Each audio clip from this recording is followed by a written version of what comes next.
Okay, hello mga kaibigan. Silver Voice TV. Ako po yung nagmumuni-muni ngayong madaling araw ng linggo. At habang po ako ay nag-iisip, napanood ko po itong isa sa mga nabiktima ni Kibuloy mga kaibigan. At panoorin po natin kung ano po bang mga sasabihin niya.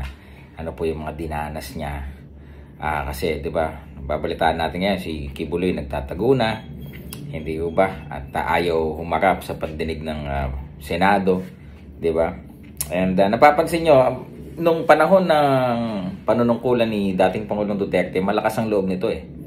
Pero again, hindi kasi habang buhay 'di ba, may padrino ka.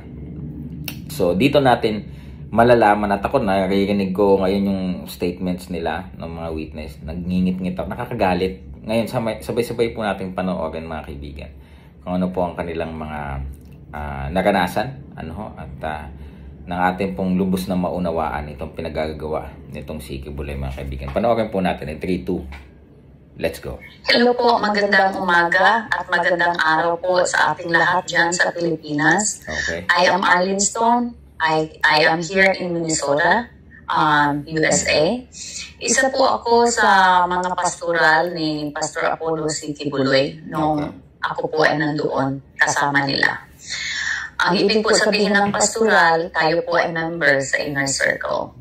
Dalawang uri po ang pastoral. Merong inner circle at innermost circle. At ako po ay nabilong sa inner circle. I was 15 years old po nung una po ako na-convert kay Kibuloy.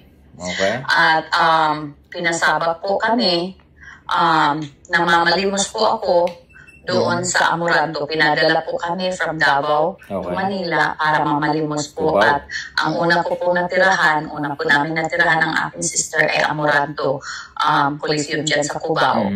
Noong 1991 po. At pinapapanggap po kami ng mga pipi at bingi at mga fake na student po. May dala-dala po kami iba't ibang association para kami po ay lumikom ng pera. Isa po sa mga association na dala namin ang CGF. Okay, dati po talagang talamak yan, kalat sila kahit saan. For their scholarship daw, o kaya mga non-profit organization para daw sa kapakanan ng mga kabataan. And then dumating yung time na may mga ilan na, although ngayon talagang napapakinggan na sila, meron ng Senate hearing about that.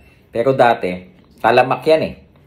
'Di ba yung mga di umano yung membro ng nito ni Kibuloy na inuutusan niyang mamalimos. Kaya ako mga kaibigan, nagtatanong talaga ako yung nagpapanggap ng mga estudyante. Yung iba may mga edad na para po sa pag-aaral ko, para sa scholarship. Talagang nag-grind lang po ako, nagbebenta ng OTAP, nagbebenta ng pastillas.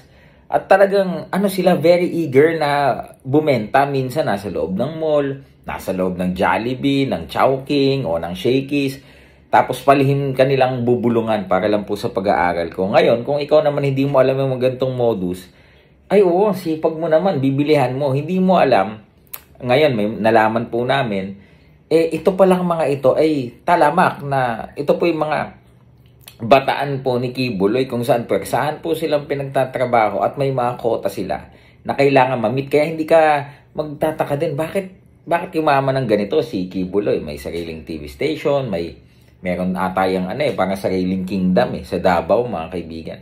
So ito sinisiwalat ngayon ng mga nabiktima niya. May isa pa ako kaninang napanood yung alias Amanda na minor na nagawa ng pagpangmumulestya na talagang nakakagalit panoorin. So ito po, panoorin pa natin yung ilan pa sa mga sinabi nito pong taga-US to mga kaibigan. Pakinggan natin.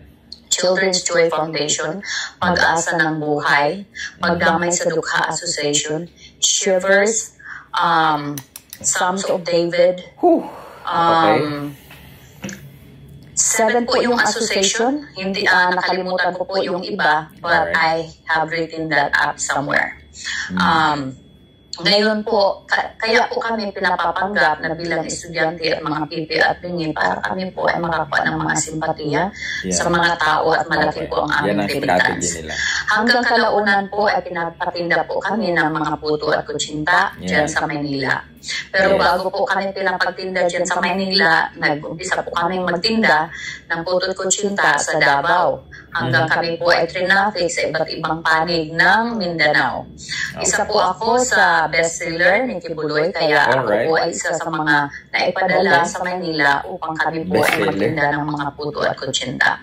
Kapag kami po ay hindi po makakota at hindi po mabinta ang aming mga paninda, kami po ay may mga punishment. Isa po sa punishment namin ay pinapalo po kami, pinapa-fasting, pinapahiya po sa harapan ng mga workers.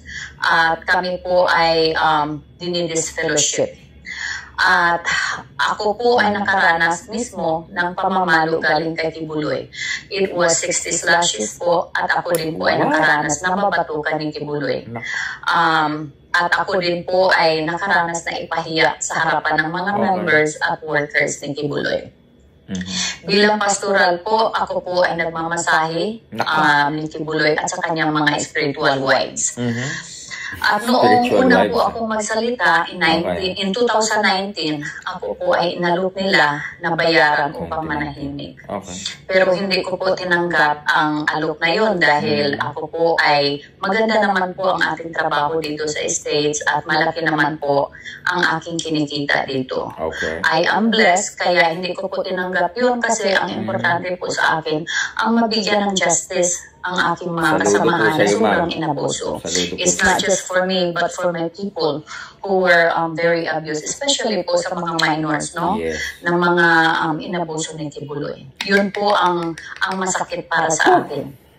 Marami po akong mga kausap ng mga survivors from different part of the world po. At sa akin po sila lumalapit, nag-vent out po sila sa kanilang mga struggles. Kaya po ako ganito, courageous para po sa kanila, hindi po para sa akin. Kasi ako po ay nakapag-umpisa na at nalagpasan ko na po ang struggle na mag-umpisa sa bagong buhay. Pero ako po ay nasasaktan para sa kanila kasi marami po sa kanila that until now, they are struggling. Especially po yung mga minors na masyadong inabuso ni Kibuloy. Doon po ako masyadong nasasaktan. Kaya hindi po ako mananahimik hanggat hindi po tayo makakuha ng justice for everyone. Kaya ito po ang aking panawagan na sana po ang ating mga mambabatas dyan sa Pilipinas ay bigyan nyo naman ng tuon yung ating mga kababayan, lalo na yung mga kababaihan na sobrang inabuso. Maraming salamat po kay Senator Risa Hontiveros for looking into this matter at sa iba po ng mga mambabatas natin. Yan po ay courtesy ni Madam Arlene Stone, no? Taga-Amerika po yan. So, yan. Sa lahat po ng mga nagawa sa loob ng mahabang panahon ni Kibuloy at siya po ay nakakalusot, hindi po napapersecute. Nung nakaraang administrasyon pa, very obvious naman na siya ay supporter at kilalang malapit kay dating Pangulong Duterte. Kaya siguro mas lumakas ang loob niya. Pero ngayon, siya po'y pinag-uusig na.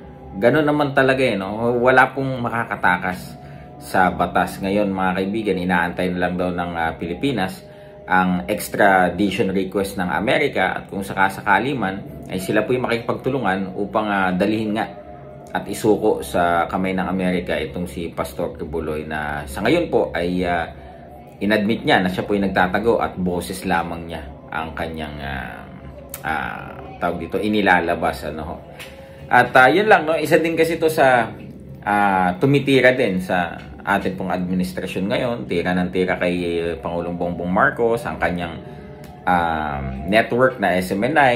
At gayon din, binibira din nila itong si House Speaker Martin Romualdez. Kaya, yan.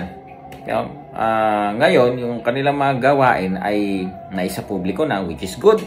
At ngayon po ay tayo masayang lahat dahil at least lalo na doon sa mga nabiktima, meron na pong possibility na maihatid na po sa hustisya ito pong mga kagaya ni Kibuloy. Maraming pong salamat po Silver Voice TV. Magandang madaling araw po ng linggo sa inyo pong lahat. Peace.